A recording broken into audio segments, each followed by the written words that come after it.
तो चलिए सबसे पहले आज का जो टॉपिक है उसके ऊपर हम कल के टॉपिक को थोड़ा सा रिफ्रेशर करते हैं।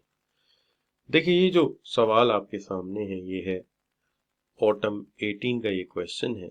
ये क्वेश्चन जो है ये ऑटम 18 में जो आया है ये एक 6 मार्क्स का क्वेश्चन है और न्यूमेरिकल है। मैंने आपसे कहा था कि न्यूमेरिकल के मामले में मेरी आदत है मैं कंप्रोमाइज़ नहीं करता, क्योंकि मुझे पता है कि यहाँ पे राइटिंग एक्सप्रेशन मैटर नहीं करता और फिक्स नंबर मिल जाते हैं। और हमें पता है कि हमारे फिक्स नंबर और न्यूमेरिकल वर्क जो है वो एक तो आपकी chapter number 3 elasticity of demand में बात हुई थी। दूसरा न्यूमेरिकल वर्क आपने देखा कि हम करते हैं जब चैप्टर नंबर 6 में आते हैं नेशनल इनकम के हवाले से, और फिर हम मल्टीप्लायर एक्सेलरेटर में और कंजम्पशन फंक्शन में भी न्यूमेरिकल वर्क की बात करते हैं। और अब यहाँ पे ये सवाल भी एक दफ़ा बेशक आया है लेकिन दोबारा भी आ सकता है इस तरह का सवाल, और आसान सवाल है, कुछ ज़्यादा मुश्किल नहीं कि एंट्रीज को सिर्फ अपनी जगह पे एडजस्ट कर दिया जाए तो सारा मसला हल हो जाता है। तो हम करते हैं इन एंट्रीज को एडजस्ट। आप अपने सामने बेशक इसकी एक पिक्चर लेके रख लें अपने मोबाइल पे, तो मैं जो है अपने सामने मैं भी एक पिक्चर इसकी रख के तो इसको सॉल्व करता हूँ अगली स्लाइड पे जाके। तो शुरू करते हैं। देखिए सबसे पहली बात तो ये है कि आपको एंट्रीज को दो हिस्सों में ब्रेक करना है, एक वो जो कैपिटल अकाउंट है और एक वो जो आपका जो है वो करंट अकाउंट है। सबसे पहली बात जो है वो शुरू यहाँ से करते हैं कि जो हमारा करंट अकाउंट है उसके हवाले से अगर आप देखते हैं तो करंट अकाउंट में जो एंट्री आती है, सबसे पहले तो आपको पता है कि हम हमेशा जो एक्सपोर्ट इंपोर्ट होती है उनको लेते हैं, लिहाजा करंट अकाउंट में सबसे पहले तो मैं पिक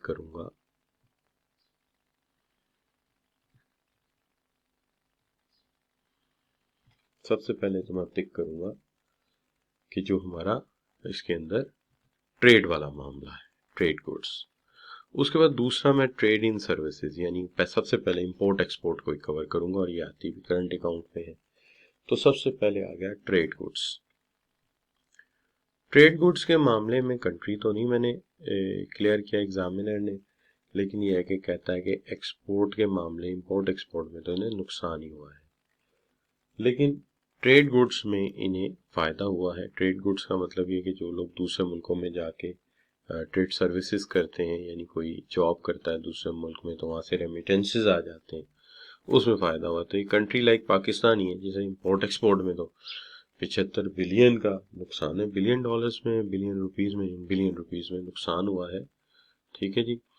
लेकिन जो है वो आप ये कह सकते हैं कि जो इनका अल्टीमेट फ़ायदा जो है वो इन्हें हुआ है सर्विसेज के मामले में। उसके बाद अगर आप देखते हैं तो इसमें जो है वो हमें देखना चाहिए कि किसी दूसरे मुल्क में कुछ सरमायाकारी की हो, तो सरमायाकारी के हिसाब से ये इन्वेस्टमेंट इनकम आती है यहाँ पे। तो इन्वेस्टमेंट इनकम को हम यहाँ पे डालेंगे, यानी आपने किसी मुल्क में इन्वेस्ट किया है, लेकिन इन्वेस्टमेंट तो आएगी कैपिटल अकाउंट में, लेकिन इन्वेस्टमेंट की जो आमदनी है जो 6 माह 3 माह या साल बाद आ रही है वो तो बहरहाल आपके इसी में आएगी। तो इसको कहते हैं इन्वेस्टमेंट इनकम। तो ये कोई तकरीबन आपके आगे 15 बिलियन। अब उसके अलावा अगर आप देखते हैं तो ओवरसीज ट्रांसफर है। ओवरसीज ट्रांसफर जो है ट्रांसफर ऑफ पेमेंट कह लें इसको, तो ये ओवरसीज ट्रांसफर है, यानी एक मुल्क से दूसरे मुल्क में ट्रांसफर्स जो हुए ऑफ इनकम, ऑब्वियसली कमा के लोगों ने भेजी है मुख्तलिफ तरहों से। इसके अलावा तो ये ओवरसीज ट्रांसफर है, कोई इमदाद वगैरह भी मिली हो तो इसमें आ सकती है। तो ये 25 बिलियन है। एनजीओज अक्सर पैसे ट्रांसफर करती हैं इमदाद के लिए, गरीबों की मदद के लिए। तो इसका जो नेट बैलेंस आता है वो -45 आता है, ठीक है जी। लेकिन इसके बाद आ जाता है हमारा कैपिटल अकाउंट। कैपिटल अकाउंट के लिए मैं इंक चेंज कर लेता हूँ, लेट्स सपोज, ताकि मैं आपको पता चल जाए कि अब मैं कैपिटल अकाउंट को पिक कर रहा हूँ। तो कैपिटल अकाउंट में तमाम एंट्री सिंपल है, सिर्फ एक एंट्री ऐसी है जो क्वेश्चनेबल है आप लोगों के लिए, लेकिन क्योंकि आप फाइनेंस के लोग हैं इसलिए इतना कोई बड़ा मजायका भी नहीं है। सबसे पहले तो देखिए फॉरेन डायरेक्ट इन्वेस्टमेंट आनी चाहिए। फॉरेन डायरेक्ट इन्वेस्टमेंट, जो इन्वेस्टमेंट हुई है, इन्वेस्टमेंट से मशीनें और कैपिटल ही खरीदा जाता है ना। चाइनीज आ गए इधर, उन्होंने आके कारोबार किए, तो हम कहते हैं ये FDI है, foreign direct investment. Foreign direct investment जो है उसकी अमाउंट है यहाँ पे 20 बिलियन। उसके बाद जो चीज़ आती है वो है आपकी पोर्टफोलियो इन्वेस्टमेंट, क्योंकि ये भी इन्वेस्टमेंट है। आपने शेयर्स वगैरह खरीदे होंगे दूसरे मुल्कों में या यहाँ के लोगों ने खरीदे होंगे, तो ये पोर्टफोलियो इन्वेस्टमेंट है। शेयर्स खरीदना, डिबेंचर्स खरीदना, तो इसको हम पोर्टफोलियो इन्वेस्टमेंट कहते हैं। तो चूंकि इन्वेस्टमेंट से कैपिटल इम्पैक्ट होता है, तो ये फिर कैपिटल में ही जाएगी, और वो है आपकी 10 बिलियन। इसके बाद जो है आपका आता है शॉर्ट टर्म बैंकिंग फ्लोस। ये जो है असल में एक्चुअली इसके साथ शॉर्ट टर्म का जो लफ्ज है ये आपको कंफ्यूज कर रहा है। एक्चुअली कहानी है कि जो बैंकिंग फ्लोज है, बैंकिंग के पास मशीनरी नहीं होती, बैंकों के पास सरमाया पैसा ही होता है। तो वो कैपिटल इधर से उधर जाए या उधर से इधर जाए, बैंकिंग फ्लोज को हम हमेशा जो है इसके साथ शॉर्ट टर्म हम लिखते ही नहीं है। ये एग्जामिनर ने लिख के खासा कंफ्यूज कर दिया। तो बैंकिंग फ्लोज जो होते हैं, यानी बैंक अपना पैसा एक जगह से दूसरी जगह भेजे, उसका कैपिटल ही होता है। तो हम इसको बैंकिंग फ्लो को इसी के अंदर लिखते हैं हमेशा, चूंकि आप जानते हैं हम जो पैसा बैंक में जमा कराते हैं एक्चुअली वो सरमायाकारी होती है, इन्वेस्टमेंट होती है, उससे कैपिटल इन्हांस होता है। लिहाजा इसको हम जो है बैंकिंग फ्लो को इसी में डालेंगे। लेकिन ये बैंकिंग फ्लो जो है ये 5 बिलियन नेगेटिव में है। और जो आपका 8 आइटम थी, तो एक आइटम मिसिंग है, वो कौन सी है? वो ये है change to reserve and gold foreign currency. तो चेंज इन रिजर्व जो है वो हम यहाँ पे लिखेंगे। चेंज इन रिजर्व, या तो कुछ फायदा हुआ है या नुकसान हुआ है, तो अल्टीमेटली जो पॉजिटिव है तो फिर फायदा हुआ है। तो लिहाजा इसका जो टोटल आ रहा है वो आ रहा है 40। ठीक हो गई बात। अब आपका जो फाइनेंशियल अकाउंट है उसके अंदर ये चला जाएगा। जो इनका डिफरेंस आ गया, डिफरेंस ना आता तो फिर तो जरूरत नहीं थी, तो ये फाइनेंशियल अकाउंट में डाल देंगे आप, डेट इज -5। ठीक होगी बात। चूंकि ये हर सूरत पे करना ही पड़ता है, लेकिन फाइनेंशियल अकाउंट्स में डालने के बाद आप इस सवाल को यहाँ पे भी छोड़ सकते हैं। तो ये आपका सवाल मुकम्मल हो गया। ये है 6 मार्क्स के लिए, और ये ऑटम 18 का सवाल है। जी बच्चों, तो ये सवाल आप सब बच्चों को क्लियर हुआ? जी शाबाश। प्लीज लेट ज्वाइनर ना सवाल कीजिएगा प्लीज, क्योंकि मैंने तो शुरू से समझाया, आप रिकॉर्डिंग देख लीजिएगा जो लेट ज्वाइनर है। ओके बच्चों, सी यू, थैंक यू, बेस्ट हो गया जी। तो ये बच्चों ये आपका कल का वाला ही काम था, सिर्फ उसमें एक न्यूमेरिकल मैंने ऐड किया है ताकि आपका वो कॉन्सेप्ट रिव्यू हो जाए। ठीक है, अच्छा, तो यहां तक हमने बात को कर लिया। अब हम चलते हैं, बैलेंस ऑफ पेमेंट तो हो गया। तो बैलेंस ऑफ पेमेंट और बैलेंस ऑफ ट्रेड अक्सर पूछ लिया जाता है कि इन दोनों में फर्क क्या है, what is the difference between balance of payment and balance of trade. देखिए बात यह है, बैलेंस ऑफ पेमेंट है मुकम्मल होल, बैलेंस ऑफ ट्रेड उसका एक हिस्सा है। यानी बैलेंस ऑफ पेमेंट एक कंप्लीट एंटिटी है और बैलेंस ऑफ ट्रेड उसका हिस्सा है। बैलेंस ऑफ ट्रेड सिर्फ 2 चीजों को कवर करता है, वो है ऐसी इंपोर्ट और एक्सपोर्ट जो विजिबल है। विजिबल होने के नाते एक और लफ्ज भी यूज हो रहा है यहाँ पे, वो कौन सा हम लफ्ज है? अगर आप बच्चे मुझे बताएं कि which one is the most important word used over here. सबसे अहम वर्ड यहाँ पे जो इस्तेमाल हुआ है वो है टेंजिबल। तो ये टेंजिबल गुड्स को कवर करता है, जबकि बैलेंस ऑफ पेमेंट में टेंजिबल और नॉन टेंजिबल दोनों आ जाते हैं। तो लिहाजा ये सवाल कोई ज्यादा बड़ा तो नहीं आता, छोटा सा सवाल होता है जिसका जो मेन एरिया जो है वो यहां से आपने कवर करना है कि balance of payment is the complete record of economic transactions. तो ये कंप्लीट रिकॉर्ड है किसका जी? इकोनॉमिक ट्रांजैक्शंस का। So this is the complete record of economic transactions. तो इकोनॉमिक ट्रांजैक्शंस का ये कंप्लीट रिकॉर्ड है। ठीक है जी बच्चों, अपने वीडियो बंद कर दें तमाम बच्चे, ताकि ये मेरी जो स्क्रीन के सामने आपकी पिक्चर्स आ रही है ना आए। देखिए कोई बच्चा ऐसा है जिसने वीडियो ऑन किया हुआ, प्लीज। अच्छा, तो मैं ये कह रहा था कि जो आपका ट्रांजैक्शन है उसके अंदर balance of payment complete is a complete of all economic transaction of a country, it include both visible and invisible goods. इसके अंदर विजिबल इनविजिबल दोनों आते हैं। Balance of trade is a difference of the value of export and import of only visible goods or tangible goods. This is what the difference. यहां से लेके आना कि बैलेंस ऑफ पेमेंट दोनों चीजों को इंक्लूड करता है, विजिबल और इनविजिबल, और जो बैलेंस ऑफ ट्रेड है वो सिर्फ और सिर्फ विजिबल गुड्स को कवर करता है। अब नीचे जाके हमने आपके आसानी के लिए एक्सप्लेन किया है कि विजिबल गुड्स में इंपोर्ट एक्सपोर्ट आती हैं जो टेंजिबल है, नजर आती हैं, और इनविजिबल में हमारी जो है कंसल्टेशन फी है, इनकम फ्रॉम फॉरेन इन्वेस्टमेंट है, शिपिंग सर्विसेज है, टूरिज्म है, जो नजर नहीं आता। तो ये इन दोनों में मेजर डिफरेंस है जी बच्चों। तो ये डिफरेंस में अगर मैं आपसे पूछूं कि विजिबल और इनविजिबल दोनों किस में होते हैं, शाबाश, विजिबल और इनविजिबल दोनों किस में होते हैं, शाबाश, दोनों में से वो बैलेंस ऑफ पेमेंट में होते हैं। बीओपी लिखेंगे आप, ठीक है, बैलेंस ऑफ पेमेंट में विजिबल और इनविजिबल दोनों होते हैं। और सिर्फ टेंजिबल और विजिबल किस में होते हैं, सिर्फ टेंजिबल एंड विजिबल किस में होंगे, वो बैलेंस ऑफ ट्रेड में होंगे। तो एक को हम बीओटी कहेंगे और एक को हम बीओपी कहेंगे। तो बीओपी के अंदर दोनों चीजें शामिल हैं, वो चीजें जो फिजिकल हैं और वो चीजें जो नॉन फिजिकल हैं। कहने का मतलब ये हो गया कि इसके अंदर विजिबल भी शामिल है और इनविजिबल भी शामिल है। लेकिन जब बात आती है बैलेंस ऑफ ट्रेड की, तो इसमें सिर्फ टेंजिबल गुड्स शामिल हैं जिनको आप दूसरे अल्फाज में कहते हैं विजिबल। ठीक है जी, तो इसमें सिर्फ विजिबल गुड्स शामिल है। This is what the differences. लेकिन एक चीज और है जो पूछ ली जाती है पेपर में, लेकिन ये अगर पेपर में पूछेगी तो मेरा एक अंदाजा है कि डिफरेंस जो है वो 2 मार्क्स के लिए पूछा जा सकता है, लिहाजा पता होना चाहिए। छोटी सी डेफिनेशन है, ठीक है जी। अच्छा, या फिर ये हो सकता है कि आपसे जो है ये ज्यादा से ज्यादा पूछ लिया जाए, जो है वो मतलब 2 से ज्यादा नहीं हो सकता, किसी के इन कंपैरिजन पूछा जा सकता है। तो फिर हो सकता है कि दोनों की डेफिनेशन है, वो कहता हूँ चलो 2 नंबर बैलेंस ऑफ पेमेंट के भी देता हूँ, 2 नंबर बैलेंस ऑफ ट्रेड के भी दे देता हूँ। लेकिन एक चीज और है जिसको हम कहते हैं term of trade. Term of trade जो है इसको कहते हैं, पहली तो बात ये है कि ये सिंपल एक फॉर्मूला है जिसको टर्म ऑफ ट्रेड का नाम दिया जाता है। इसको कहा जाता है कि प्राइसेस ऑफ एक्सपोर्ट्स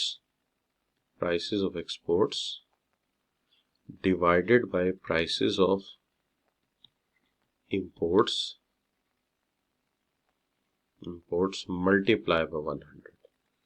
तो इसको हम कहते हैं ये आपका TOT टर्म ऑफ ट्रेड, यानी ratio of export prices to ratio of import prices. The ratio calculated by dividing the prices of the export by the prices of imports and multiplying the result with 100। The benefit is this कि इससे हमें यह पता चलता है कि term of trade is a ratio between export prices and it's import prices. कि हम ये जानना चाहते हैं कि हमारी अगर तो एक्सपोर्ट प्राइसेस बढ़ रही हैं फिर तो कंट्री बहुत फायदे में जा रहा है, लेकिन अगर हमारी इंपोर्ट प्राइसेस बढ़ रही हैं तो फिर कंट्री नुकसान में जा रहा है। हम ये चाहते हैं इंपोर्ट प्राइसेस कम हो और एक्सपोर्ट प्राइसेस ज्यादा हो ताकि हमें फायदा ज्यादा हो। अच्छा, तो आप मुझे ये बता सकते हैं कि जनाब जो इम्पोर्टेंट बात है वो ये है कि अगर हम ये आपसे पूछें कि हमारे नजदीक एक्सपोर्ट प्राइसेस बढ़ना ज्यादा अच्छा है या इंपोर्ट प्राइसेस का बढ़ना ज्यादा अच्छा है, जी शाबाश बच्चों।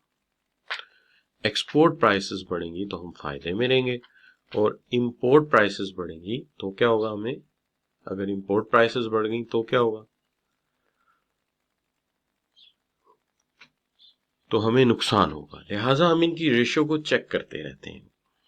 और हमारी ख्वाहिश क्या होती है, शाबाश, व्हाट इज अवर विश, हमारी विश क्या है इस मामले में, जी मोहम्मद अली, इस मामले में हमारी ख्वाहिश क्या होती है,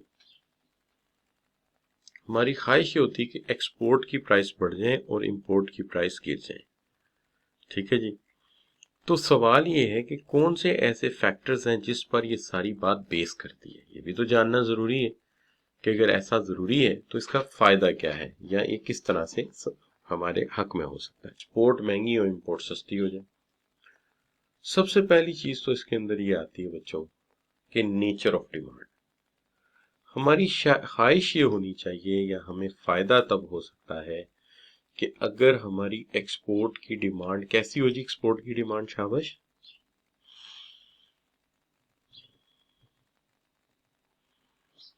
जी शाबाश। एक्सपोर्ट की डिमांड कैसी होनी चाहिए हमारी? ज्यादा होनी चाहिए। यानी मैंने इसको इस तरह से लिखा है कि हमारी एक्सपोर्ट जो है वो इंटेंसली डिमांडेड हो और इंपोर्ट के हमारे पास सब्स्टिट्यूट हो। ठीक है, आप चाहें तो ये पॉइंट अलग भी कर सकते हैं कि export should be intensely demanded and we have import substitution. तो ये हमारे लिए बहुत बेनिफिशियल होगा कंट्री के लिए। अच्छा, अवेलेबिलिटी ऑफ सब्स्टिट्यूट कवर किया हुआ मैंने कि there should be import substitution in the country. Country में इंपोर्ट सब्स्टिट्यूशन होने चाहिए और एक्सपोर्ट के सब्स्टिट्यूशन नहीं होने चाहिए, तो हम फायदे में रहेंगे। अच्छा, लेकिन सवाल ये है कि हमारे क्वालिटी ऑफ प्रोडक्ट यानी हमारी एक्सपोर्ट की क्वालिटी कैसी होनी चाहिए आपके ख्याल में? अगर हम ये चाहते हैं कि हमारी एक्सपोर्ट की कीमत बढ़े तो क्वालिटी कैसी होनी चाहिए? शाबाश, क्वालिटी एक्सीलेंट होनी चाहिए। तो पहली बात तो ये है कि एक्सपोर्ट की डिमांड इंटेंसली डिमांडेड हो और इंपोर्ट के हमारे पास सब्स्टिट्यूशन और हमारी एक्सपोर्ट की क्वालिटी आउटस्टैंडिंग हो। पूरी दुनिया में लोग कहें कि हाँ यार, इस क्वालिटी के प्रोडक्ट बना नहीं पाया। अच्छा, और रेट ऑफ एक्सचेंज हमारा क्या होना चाहिए, यानी हमारी करेंसी कैसी होनी चाहिए? वीक होनी चाहिए, स्ट्रांग होनी चाहिए? शाबाश, हमारी करेंसी वीक होनी चाहिए, स्ट्रांग होनी चाहिए? हमारी करेंसी स्ट्रांग होनी चाहिए, उसकी कदर में कमी नहीं आनी चाहिए या फ्लक्चुएट नहीं होनी चाहिए। तो we to earn good currency, to earn good currency, to earn good, यहाँ कॉमा होना चाहिए, currency must be strong enough to pay back in good terms. Currency को स्ट्रांग होना चाहिए। ठीक है, और आप बताइए कि इंटरनेशनल मार्केट में अगर हम फिनिश गुड बेचेंगे तो ज्यादा फायदा होगा या सेमी फिनिश गुड बेचेंगे तो ज्यादा फायदा होगा? ज्यादा कीमत फिनिश गुड की होती है या सेमी फिनिश गुड की होती है? जी शाबाश। तो मार्केट में फिनिश गुड्स की ज्यादा वर्थ होती है, इसलिए हम ये जानते हैं कि फिनिश गुड्स जो होंगी वो ज्यादा फायदे में रहेंगी, इसलिए हमें फिनिश गुड्स जो है वो एक्सपोर्ट करनी चाहिए। और रॉ मटेरियल और सेमी फिनिश गुड्स मजबूरी हो तो किया जा सकता है, लेकिन बहुत ज्यादा इस पर रिलाय ना किया जाए। कहते हैं कि हमारा जो है वो सवाल कैसे आएगा। ये ऑटम 17 का सवाल है, डिफरेंस पूछा हुआ है, briefly explain balance of payment, balance of trade. तो balance of payment is a transactions of a residents of a country with the rest of the world include both visible and invisible goods, while balance of payment is only include the tangible and visible goods. And on the other hand, term of trade is the ratio between the export prices to import prices and multiplied with 100. So this is what कि तीनों के heading और तीनों के नीचे एक एक दो दो लाइनें, दो दो नंबर तीनों के आपको मिल जाएंगे। अल्लाह खैर। तो ये हो गया बच्चों हमारा क्या है, balance of payment, balance of trade, ये क्या चीज है। और उसके बाद फिर सवाल सिपिंग 16 का, What do you understand by the term of trade? Briefly explain whether improved term of trade always mean fall in the balance of payment. क्या हमेशा टर्म ऑफ ट्रेड का बढ़ना बैलेंस ऑफ पेमेंट या improve करना term of trade का always ये मतलब करता है कि हम बैलेंस ऑफ पेमेंट में नुकसान उठाएंगे? तो ये आपने इसके फैक्टर्स लिख देने हैं कि ये फैक्टर्स हैं जिस पे इन्फ्लुएंस मैटर करता है। लेकिन सवाल ये हो सकता है आपके जहन में कि सर ये टर्म ऑफ ट्रेड इम्प्रूव्ड का क्या मतलब हुआ? इम्प्रूव्ड का मतलब ये होता है कि देखिए, असूली तौर पे एक्सपोर्ट की प्राइसेस और इंपोर्ट की प्राइसेस को 100 से मल्टीप्लाई करें तो आंसर 1 आना चाहिए, आंसर 1 आना चाहिए। लेकिन अगर आप ये कहें कि ये इम्प्रूव कर गया है तो इसका मतलब ये है कि ये इम्प्रूव कर गया, तो क्या इसका मतलब फॉल आएगा बैलेंस ऑफ पेमेंट में? ठीक है, तो ये कोई कंसिस्टेंट बात नहीं है, कोई लाजिम बात नहीं है, डिपेंड करता है इन फैक्टर्स के ऊपर। तो आपने सिंपल अपनी डेफिनेशन पर रिलाय करना है, कोई सेकंड थॉट पे जाना ही नहीं, आपने सिंपल उससे कह देना कि ये है जो फैक्टर जिसके ऊपर आपने बेस करना है। क्योंकि अगर आप दूसरी तरफ सोचेंगे तो माइट भी कॉन्फ्लिक्टिंग वो थॉट पैदा करके बैठ जाए, अच्छा यूं होता है यूं होता है। पेपर में मैकेनिज्म सोचने का वक्त नहीं होता हमारे पास बहुत ज्यादा, हमारे पास राइट आंसर चूज करने का मतलब होता है। तो एक टर्म ऑफ ट्रेड आपने एक्सप्लेन कर दिया, उसके बाद आपने सिंपली ये फैक्टर लिख दिया कि ये है वो फैक्टर्स जिसकी बुनियाद पर पता चलेगा कि फायदे में जाता है या नहीं जाता। अच्छा बच्चों, अब जहां तक सवाल है कि balance of payment is a combination of current account and capital account, briefly discuss component of current and capital account, इन दोनों के जो है वो कंपोनेंट डिस्कस कर दें। ये बात कल हो गई थी, अभी भी ये balance of payment with numerical किया जब हमने, तो सिर्फ कंटेंट्स लिख देने हैं और एक रफ बैलेंस शीट बना दें तो काफी है, 8 मार्क्स आपको मिल जाएंगे। यहाँ पे आके बच्चों हम इस टॉपिक को वाइंड अप कर देते हैं।